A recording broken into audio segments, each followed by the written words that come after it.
El Instituto Pasteur de Montevideo tiene una company builder, es el término, es decir,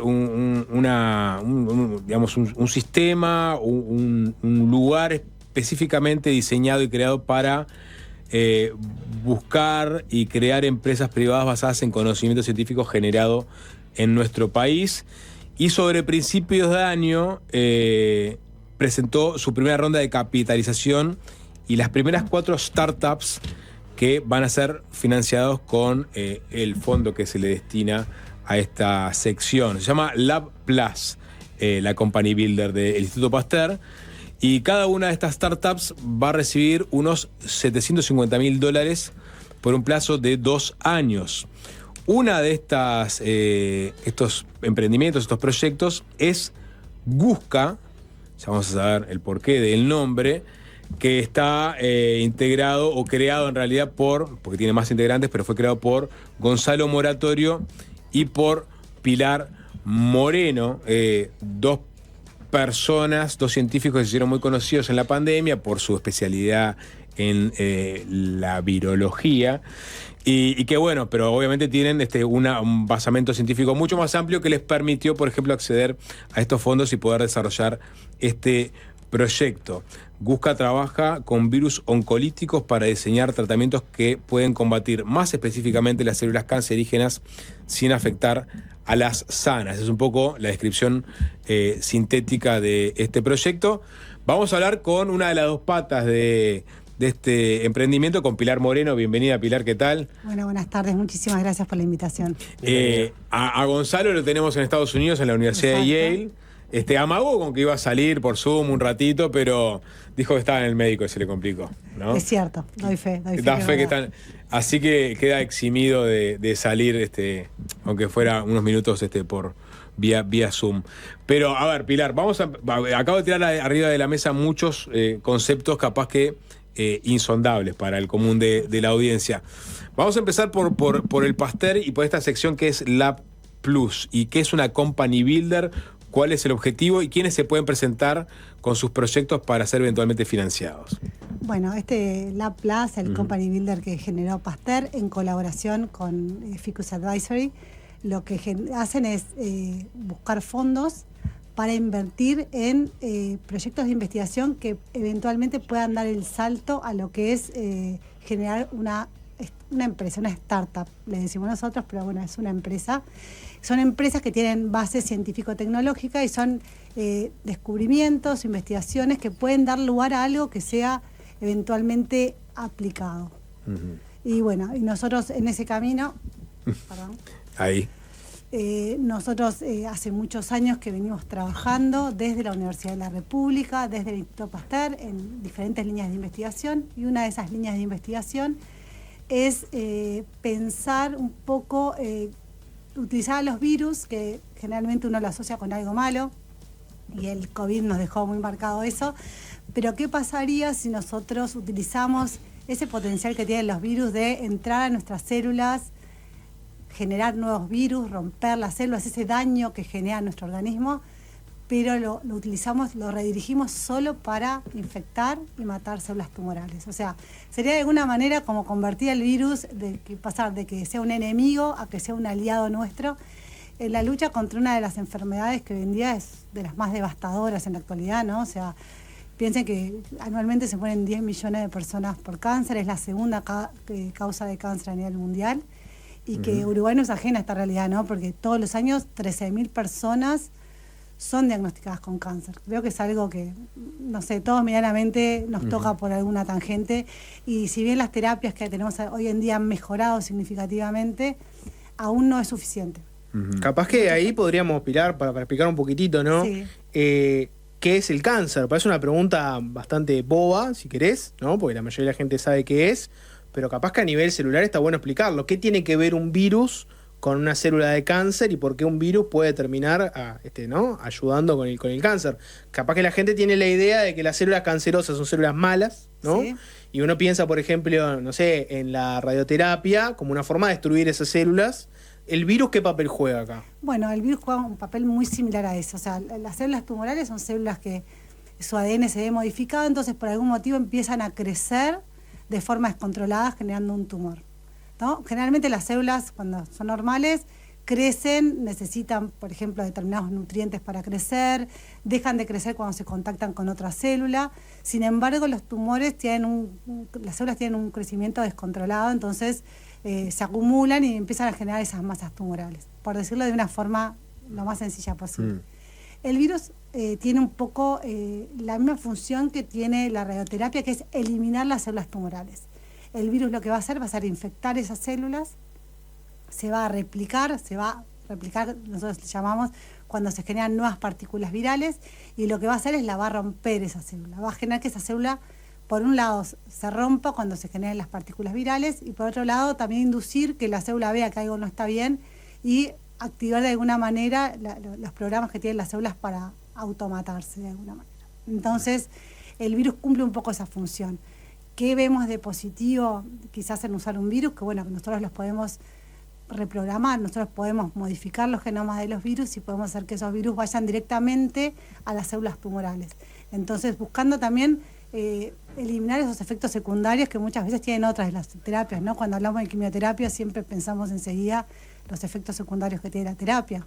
En la cirugía pensamos que muchas veces los pacientes llegan en estados que no son operables, o que las cirugías no se puede sacar todo el tumor. Entonces esto sería como... A ver, nosotros tampoco queremos que, digamos, sustituir nada. O sea, nosotros queremos que esto sea una herramienta más y probablemente en combinación con nuevas terapias como es la inmunoterapia. Por ejemplo, el día de mañana te hacen una cirugía, ¿no? Y te extirpan un tumor. Y vos no sabés si te queda alguna otra célula, ¿no? Que tiene cáncer. Vos ahí podrías poner este virus que va a detectar la célula y matarla, que capaz que un cirujano no lo va a ver porque es algo tan microscópico que no se va a dar cuenta. Algo así sería... En realidad lo planteamos como una terapia, o sea, no posterior a la cirugía, sino probablemente si hay un tumor, por ejemplo, un tumor que nosotros accedamos, poder inyectar el virus intratumoral sería una opción, y en colaboración con otras terapias como es la inmunoterapia. También pensamos que podríamos administrar el virus de forma sistémica para que, o sea, vía sistémica, digo, por la sangre, y que el virus llegue al lugar del tumor específicamente. Y sí, eventualmente las utilidades pueden ser varias. Lo pensamos no posterior a una cirugía, o sea, pero eventualmente podría ser, pensando en que porque es muy difícil a veces, es verdad, la cirugía sacar todas las células tumorales, y muchas veces... Se hace radio después muchas veces, ¿no? O sea, cuando... Exacto. Pero acá, digamos, no tengo muy claro, la radioterapia también mata las células buenas. Bueno, cada vez son más focalizadas. Son más focalizadas. O sea, cada vez todas las terapias son más focalizadas, y lo que nosotros, igual, de cualquier manera, hay muchos pacientes que siguen no respondiendo a las terapias habituales. Entonces, esto sería como algo más que nosotros podríamos utilizar como una herramienta alternativa a las que ya hay. Pero cuando decís algo más, así como lo planteas tú, digamos, sería un salto gigante en materia de combate al cáncer, ¿no? Si es efectivo, si logran, digamos, escalarlo y probarlo, ¿no? Sí, obviamente usar un agente biológico como un tratamiento tiene sus desafíos, y esas son las cosas que más trabajamos. Primero eso, que el virus llegue solo a las células tumorales y no a las normales, ese es el primer objetivo, que hay modificaciones genéticas a nivel de genoma que nosotros podemos de alguna manera redirigir el virus hacia esas células. Y lo otro es que como estamos usando un virus, nosotros tenemos que asegurarnos que el virus no cause la enfermedad con la cual está asociada. Entonces también lo que hacemos es atenuarlo, o sea, hacer de alguna manera que ese virus sea más débil, que pueda infectar, que pueda dividirse en las células tumorales, pero después, a cierto tiempo, la misma respuesta inmune de la persona pueda frenarlo y que no genere una infección generalizada. Doy un paso atrás. ¿Cómo se crea un virus o un agente biológico como el que estás hablando? Bueno, nosotros, por ejemplo, en los virus con los que trabajamos, nosotros trabajamos con lo que se llama un clon infeccioso. Pero básicamente, ¿qué es el clon infeccioso? Bueno, como nosotros tenemos nuestro ADN en las células, los virus tienen también su material genético. En este caso, los virus son con material genético que no es el ADN, es el ARN, o sea, se acordarán capaz que de SARS. Y bueno, nosotros tenemos todo el genoma del virus que utilizamos en una construcción de ácido nucleico, de ADN, que nos permite, digamos, de alguna manera, generar el genoma del virus. Y cuando nosotros el genoma del virus lo ponemos dentro de una célula, la célula produce los virus. O sea, lo tenemos, es sintético el virus, o sea, no es un virus natural, sino que lo generamos a partir de un material que tenemos en el laboratorio. No, digo que cada cáncer tendrá sus particularidades, Es exacto. ¿no? Y, o sea, vos tenés que adaptar cada uno de estos virus al tipo de cáncer también. Lo que estamos viendo, nosotros estamos obviamente en las fases preclínicas, estamos trabajando, ahora lo que hacemos es trabajamos en el laboratorio, en cultivo celular, o sea, son células que crecen en una botellita de plástico, por decirlo de alguna manera, y esas células derivan de diferentes tumores del cuerpo. Entonces lo que nosotros estamos viendo es qué actividad, sobre qué tumores nuestro virus tiene actividad. Entonces, ¿qué hacemos? En esas botellitas en el laboratorio que tenemos las células creciendo, las infectamos con el virus y vemos si el virus infecta las células y vemos si el virus mata las células. ¿Qué estamos trabajando principalmente ahora? Con líneas celulares de cáncer de pulmón y de cáncer de páncreas, porque son el cáncer de pulmón es el cáncer que con mayor incidencia a nivel mundial, que causa mayor número de muertes, y el cáncer de páncreas es un cáncer que tiene muy poca sobrevida a los 5 años, y los dos tienen las herramientas de diagnóstica y de marcadores biomoleculares que nos permitan saber si hay cáncer, son muy pocas, entonces generalmente los pacientes llegan en estadios a veces muy avanzados. Entonces, alternativas, por ejemplo, quirúrgicas quedan un poquito de lado. Entonces, lo que nosotros hacemos es con células derivadas de tumores que se cultivan en el laboratorio, nosotros probamos nuestros virus, lo que llamamos in vitro, que es en el laboratorio, en la mesada. Y bueno, estamos viendo que tenemos actividad de muerte celular en cáncer de pulmón, en cáncer de páncreas, también estamos cada vez ampliando más, nosotros queremos saber qué actividad, o sea, si es pancarcinoma, o sea, si va hacia muchos carcinomas nuestro virus, o sea, si tiene actividad. Una pregunta ahí desde la ignorancia total, ¿no? Pero me acuerdo que los virus, una de las características que tienen es que se replican y que eventualmente puede cambiar su código, y eso hace que a veces es difícil el tratamiento contra los virus por esa replicación constante. ¿Cómo haces cuando tenés un virus con estas características que vos lo controlás y sabés para qué fue hecho? ¿Cómo haces para evitar que se replique y eventualmente cambie y deje de hacer lo que tenía que hacer y capaz que pase a tener algún efecto nocivo o algo similar? No, está buenísima la pregunta, porque eso es inherente, lo hablamos mucho en la pandemia, inherente al virus es ¿Cómo van cambiando? Es cambiar. Bueno, parte de las estrategias que se utilizan, digamos, para que ese virus, primero, no se siga expandiendo, es, por ejemplo, lo programamos de determinada manera, cosa que cuando el virus empiece a replicar, en lugar de generar mutaciones, digamos, que le sean benéficas, sabemos que con un número determinado de mutaciones ese virus se va a extinguir. ¿Por qué? Porque va a cambiar el código genético, entonces las proteínas es lo que hace al virus en sí, o sea, son como los legos que forman al virus, empiezan a hacerse mal, entonces el virus no se puede formar. O sea, parte de las estrategias que hacemos van hacia ese lado. Lo otro que hacemos también es que cuando nosotros le hacemos cambios, nosotros en el laboratorio lo que hacemos es empezamos a pasar el virus en líneas celulares para ver si los cambios que nosotros le hicimos se mantienen en el tiempo, que eso también es importante. Sí, eso es parte de todos los estudios que tenemos que hacer. Esa dinámica que explicaste es la que evitaría, por ejemplo, que el virus una vez, no están en esa etapa, por supuesto, pero suponiendo que la idea funciona, lo aplican en una persona a la que quieren tratar y eventualmente el virus se pueda seguir replicando o contagiando a otras personas que no eran parte del tratamiento. Claro, la idea es que eso no suceda. La idea es que el propio virus restrinja su conciencia. Nosotros llamamos, es como que de alguna manera la llevamos a la muerte, o sea, a la extinción viral. O sea, es un poco la idea, o sea, que el virus empieza a replicar y cuando se empieza a replicar van a pasar esas mutaciones, pero como ese virus va a tener cambiado su material genético, lo que va a generar es que esas mutaciones van a ser detrimentales para el virus. Entonces, a medida que replique, va a cumplir su función como restringido al tumor y después va a entrar como en extinción. Mientras más se aleje del código que ustedes le hicieron, más se va destruyendo el propio virus y ahí se termina. Exacto, parte de las modificaciones que hacemos van un poco en ese sentido, que es una de las tecnologías que en realidad desarrolló Gonzalo en su postdoc en Pasteur París y que está patentado, de hecho, hoy en día por Pasteur. Ahí en los mensajes se acordaba de que él había en un momento hecho como la metáfora de que el virus le hiciera aikido a las enfermedades, ¿no? Que era esa como la metáfora que él había usado. Exacto. Utilizar la misma fortaleza, digamos, que tienen para alguna cosa, pero en su contra. Pilar, esto es un nuevo paradigma en el tratamiento contra el cáncer. Estamos hablando de un nuevo paradigma. Es un paradigma que ustedes están explorando por primera vez. Es un paradigma, los virus oncolíticos, es un paradigma ya extendido en el mundo. No, esta idea no es nuestra, no es una idea original nuestra.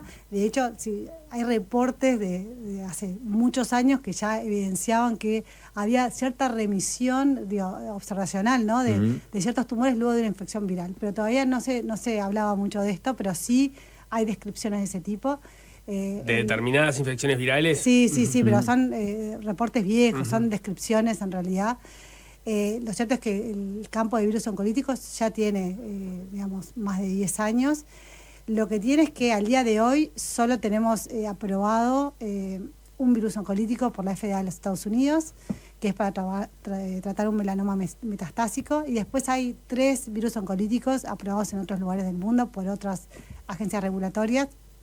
¿Qué es lo que pasa? Que ahora también tenemos mucho más facilidad a la hora de modificar los genomas, ¿no? O sea, todo lo que son la parte de ingeniería genética se ha desarrollado de forma significativa en los últimos años.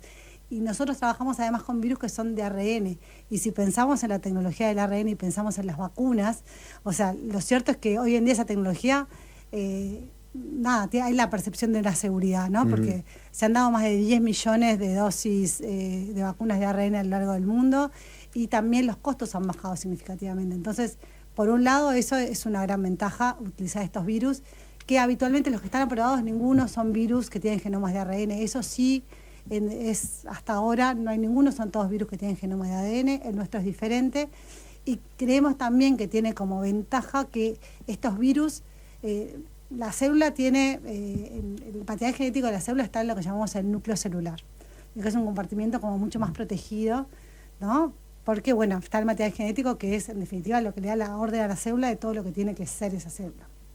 Estos virus no necesitan entrar al núcleo de la célula para dividirse, entonces de alguna manera no interaccionan tampoco con el ADN nuestro, eventualmente se infectaron unas células normales. Entonces también por ese lado vemos que tiene como otra capa de seguridad que está bueno también explorar. Bien, Pilar, tenemos que hacer una tanda y a la vuelta capaz podemos seguir hablando de esto y también de cómo la pandemia termina afectando un poco todo este tema, porque como decís vos, por un lado tenés efectos de que hay una mayor percepción de seguridad con determinados tratamientos, por otro lado hay mayor interés en los virus, el mundo entero se dio cuenta que capaz hay que empezar a preocuparse por los virus, además de todas las demás cosas que nos preocupamos en la salud humana, y también en la sociedad, ¿no? Cómo cambió la percepción de la gente vinculada al tema de los virus, los tratamientos, las vacunas ARN. ¿Te parece? Hacemos una pausa. Perfecto. Y seguimos. Vale, gracias.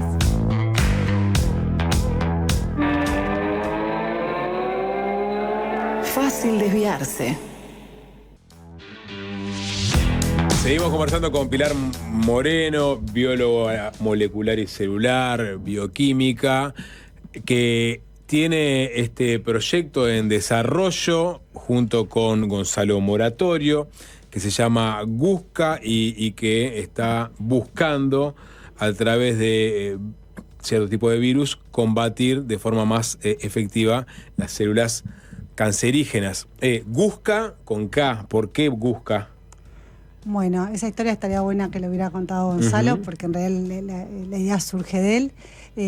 Gonzalo tenía un muy amigo de él, que se llama Gustavo Caraballo, que falleció de cáncer, y en ese momento nosotros estábamos con esta idea, y Gonzalo me propuso ponerle GUSCA en honor a su amigo, y a mí me pareció que la verdad que nada más leal que eso, y me parecía que estaba bueno, era una forma de honrarlo a él, y de ahí sale el nombre. Bien, estamos hablando de contabas antes de la tanda, ¿no? Cómo funcionaría esta terapia. Es una terapia que está en su primera fase, es decir, acaban de arrancar con este capital inicial de Lab Plus del Pasteur y Ficus Capital, digamos, es en conjunto ellos dos los que potencian estas startups, con $750,000 como para empezar a trabajar en laboratorio, lo que están haciendo ahora. ¿Cuáles son las diferentes fases y cómo sigue esta historia? ¿Y en qué momento ustedes eventualmente pueden perder un poco del control del proyecto porque pasa a una escala que les excede? Bueno, en realidad nosotros está bueno también aclararlo, porque a veces estas cosas generan expectativa y me parece que no está de más decirlo. Nosotros estamos en una fase inicial, si bien hay algunos virus oncolíticos aprobados en otros lados del mundo, son pocos. Y nosotros estamos empezando con los primeros estudios, como decía yo, en el laboratorio, que son estudios in vitro, que son en líneas celulares. Después empezamos a hacer algunas pruebas in vivo. Las pruebas in vivo se hacen en modelos animales, en ratones, que son pruebas que son muy cuidadas, que tienen una parte ética importante, porque utilizamos, seres vivos para probar nuestras estrategias, y después, una vez que esté bien caracterizado, porque, como decíamos, no es solo ver que el virus mata el tumor, sino que nosotros tenemos que saber mediante qué mecanismos genera esa muerte, tenemos que saber que el virus a lo largo del tiempo no cambie, tenemos que saber que los cambios que nosotros le introdujimos a esos genomas del virus que generen la función que nosotros queremos, y después cuando pasamos a los estudios in vivo en modelos animales, también tenemos que saber, por ejemplo, estudiar si el virus llega a otros órganos o no llega, si los ratones cómo se ven, si se ven bien, si pierden pelaje. O sea, hay un montón de parámetros que nosotros tenemos que ir midiendo, y esto lleva mucho tiempo. O sea, y después recién, para poder plantear hacer un ensayo de fase 1, un ensayo clínico, que a su vez requiere de un costo muy importante. Entonces, en realidad, nosotros estamos en una etapa empezando, tenemos buenos resultados, estamos muy entusiasmados, pero también somos conscientes de que tenemos un camino por delante largo, ¿no? Y eso me parece que está bueno que también quede claro. Para que la gente no venga corriendo a escribirle mensajes a Pilar por interno diciéndole me quiero anotar, no es el momento todavía, falta todo un proceso largo. No, y de hecho en Uruguay no se hacen ensayos clínicos todavía, así que, por ejemplo, algunas otras empresas que prueban otros medicamentos, como Eolo Pharma, que trabaja con un medicamento para la obesidad, está haciendo sus ensayos clínicos, pero en Australia. Los hicieron, ya terminaron, Sí. supuestamente. Sí, los tuvimos hace poco acá. En este caso, el fondo al que ustedes accedieron, ¿qué es lo que les da? ¿Es para financiar el trabajo, para financiar materiales? ¿Qué implica? Bueno, es para todo. En realidad, con estos fondos que no tenemos el monto total desde el día cero, sino que tenemos la mitad, y a cumplimiento de los hitos que nosotros nos planteamos a lo largo del proyecto, recibiríamos la otra parte. El dinero es para todo, desde la creación de la empresa, para que piensen en toda la parte de la gestión de la empresa, hasta la página web, lo que es el logo, toda esa parte más administrativa que nosotros no estamos demasiado acostumbrados. Por otro lado, para contratar gente, nosotros creemos que estas startups tienen que tener un impacto también en lo que son recursos humanos. O sea, nosotros en Uruguay tenemos recursos humanos muy formados, que muchas veces la inserción laboral es difícil, y bueno, si nosotros desde nuestro lugar podemos colaborar en eso, también lo estamos haciendo. De hecho, hoy en día tenemos 4 personas contratadas por la empresa. Recursos humanos, después todo lo que son los insumos de laboratorio, toda la parte que hacemos en vivo en ratones también, o sea, es un servicio que se paga, o sea, en realidad la plata es para todo. O sea, lo que nosotros intentamos es con eso, llegar con estos primera mitad de esos 750.000, llegar a los hitos que nos planteamos en este primer año. Y seguramente es imposible dar respuesta a esto, pero ¿cuál es el porcentaje de posibilidades que tiene una idea como esta de funcionar? ¿O de qué depende que funcione efectivamente o no? Porque ya saben que, digamos, la tecnología o la idea más o menos funciona en la medida de que ya hay alguna similar que ha sido aprobada en otras partes del mundo. Entonces, ¿de qué depende que funcione el camino que ustedes están iniciando? Bueno, yo siempre soy muy optimista, y yo creo que vamos por un buen camino, que puede funcionar. También uno se fija qué pasó con startups de este estilo en otros lados del mundo, ¿no? O sea, es parte de la búsqueda que hicimos cuando decidimos presentar esto a la Plus. ¿Qué había pasado con otras startups de oncolíticos? Y lo que veíamos es que, que algunas startups habían sido adquiridas, por ejemplo, por grandes farmacéuticas, algunas de las cuales después siguieron con fases clínicas y otras no siguieron. O sea, eso después un poco se va a ver cuando tengamos finalizados todo lo que son los ensayos in vivo, en qué situación estamos, y a ver qué interés puede haber en ese momento, o de que nos inviertan como para poder seguir haciendo un fase 1 quizás en otro lugar del mundo, no sé, en Australia podría ser una opción, o quizás alguna farmacéutica esté interesada en adquirir la startup para seguir con la tecnología. Eso es el camino, digamos, más esperable a lo que ustedes ahora tienen un capital inicial, están pudiendo trabajar, van a desarrollar, digamos, en la medida de lo posible, pero cuando tienen que escalarlo a niveles, sobre todo de dinero, que trascienden los inversores locales, por ejemplo, ahí es cuando aparece una farmacéutica grande y dice, esto está bien encaminado, a partir de ahora te incorporo al proyecto, pero no es más tuyo, digamos. Exacto, esa es la historia de muchas de las startups. O sea, nosotros vamos a ir construyendo el camino nosotros, todavía no. Es como que a veces ayer justo fui a dar una charla y me preguntaban eso, y la verdad que ahora estamos empezando, estamos tan entusiasmados, y si bien obviamente esto lo pensábamos en su momento, me cuesta visualizar ahora qué va a ser en 2 años, pero bueno, sí, esperamos tener buenos resultados y esperamos que, para el camino que sea, esto genere beneficios para el ecosistema emprendedor y el ecosistema científico uruguayo, de alguna manera. Antes de la tanda, hasta había dicho como para hablar un poquitito de los efectos de la pandemia, ¿no? Y llegaron varios mensajes, ¿no? Pero para ponerte 2. Uno decía, parece ciencia ficción, ojalá que salga. Y otro decía, así empiezan todas las películas posapocalípticas. Walking ¿no? Dead, Soy Leyenda, Resident Claro. Evil. O sea, la gente está mencionando películas porque vio esta historia en la ficción. Exacto. Entonces vos tenés, por un lado, mucho interés en los virus, ¿no? Y los virólogos creo que cobraron un rol que capaz que antes no lo tenían, son mucho más visibles. Pero al mismo tiempo vos tenés mucha gente que quedó preocupada por la pandemia o con determinadas sospechas o paranoias o enojos de cómo se gestionó la pandemia. Contame vos cuál te parece que fue el efecto de la pandemia en tu campo. A nivel nacional, Sí.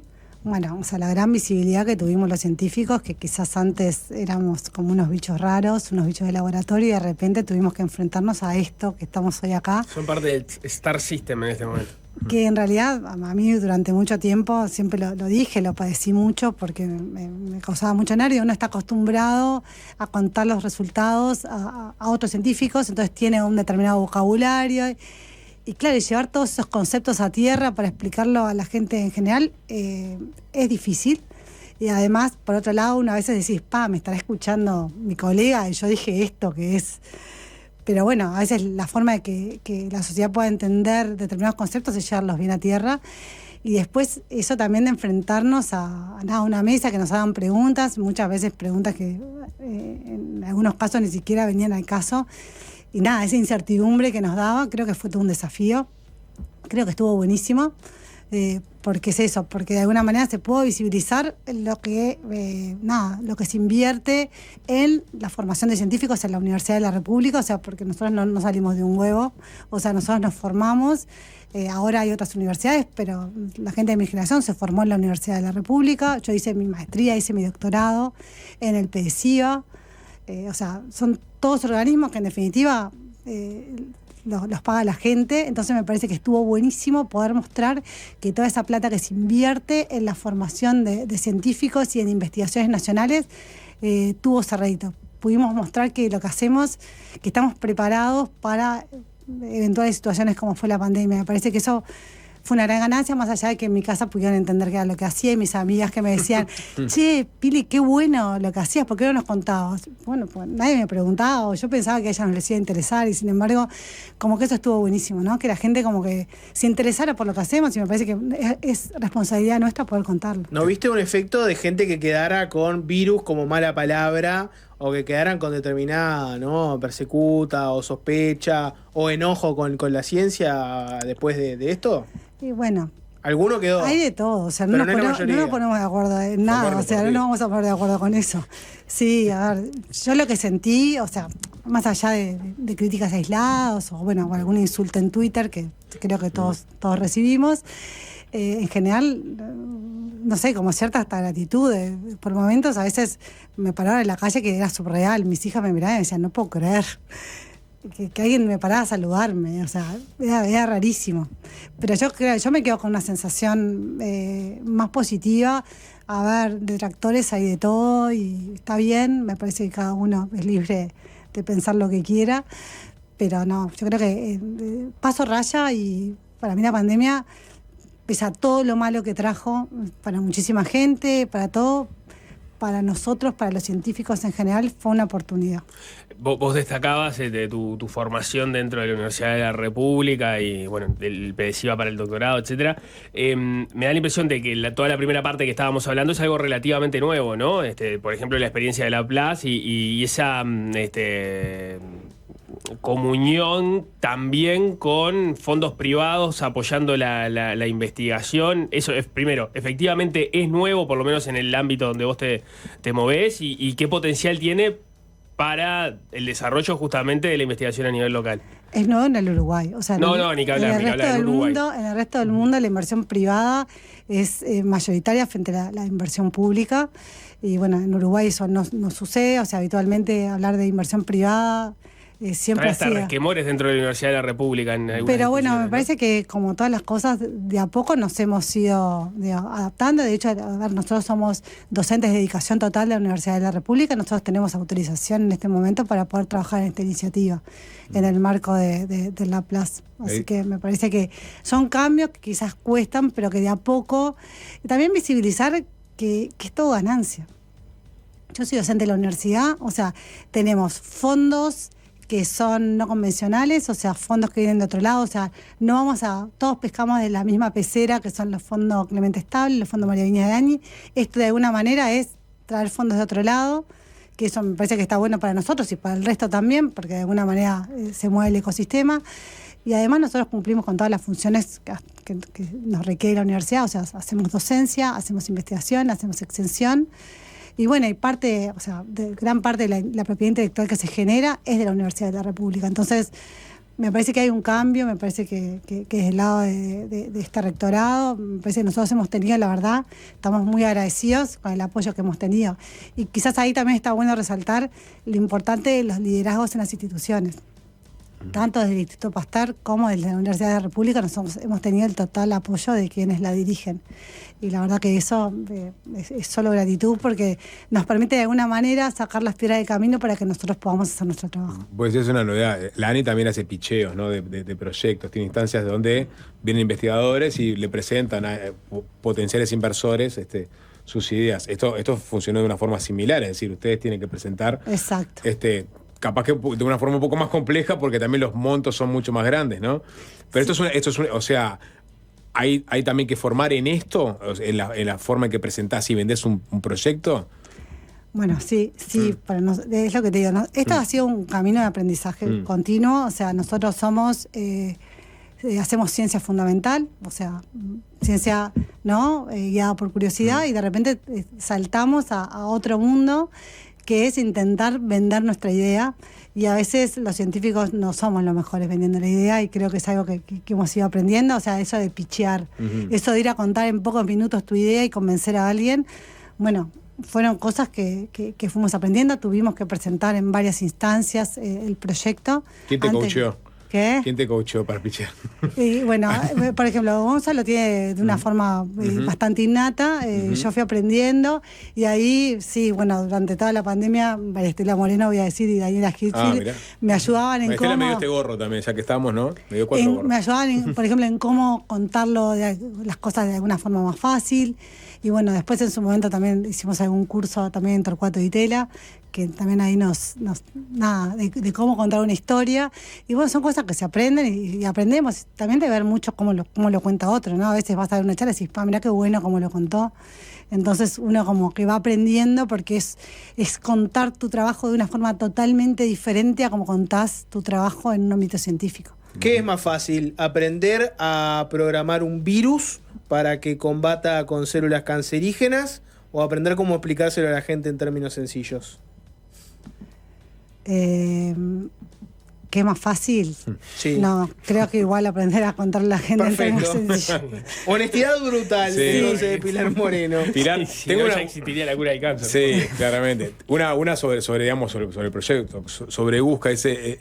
La charla sería: algunos cánceres te dejan de rodillas en pocos meses. Si yo tuviera uno de estos cánceres, estoy sentenciado. Me gustaría que experimenten en mi cuerpo, porque, perdido por perdido, que al menos sirva a la ciencia. Y no estaría bueno que nadie pudiera meterse entre el científico y yo, porque al científico le serviría mucho más experimentar en un ser vivo que in vitro.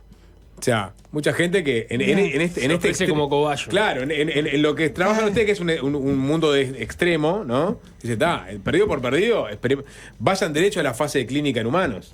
Pero lo que pasa es que en la lógica, lo que pasa es que capaz que Pilar no lo va a decir, pero lo que pasa es que en la lógica individual eso es cierto, pero en la lógica colectiva también hay que ponerle un límite a la ciencia, ¿no? Entonces ahí vino la sociedad que en un momento dijo, muchachos, miren que el tema de los experimentos lo tenemos que hacer controlado, no puede ser así nomás. El cabezado del mensaje con tema ético, Exacto, obviamente. Hay un tema ético que la sociedad resolvió por otro lado. Sí. Le agradecemos mucho, pero exactamente, o sea, esto tiene toda una reglamentación atrás y todos los aspectos éticos que nosotros tenemos que seguir de la forma más rigurosa posible.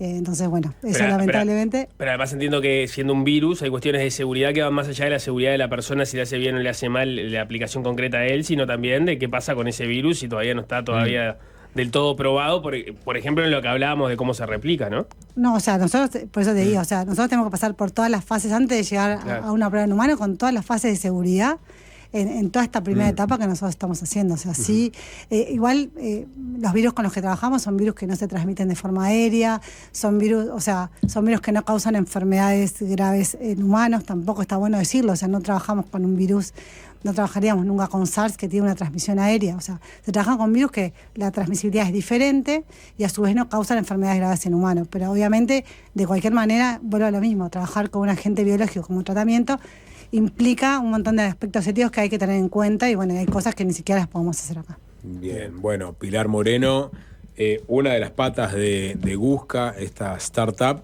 que está trabajando con virus oncolíticos para combatir células cancerígenas, están en esta primera fase. Bueno, obviamente te vamos a seguir la carrera hasta que termine, ¿no? Tenemos que ser 15 larga. años En 10 años hablamos. Bien. Capaz que en el medio también. Sí, no, mucho. Seguramente. Gracias. Bueno, Gracias. muchísimas gracias por la invitación. En el programa que suena y suena. Fácil desviarse.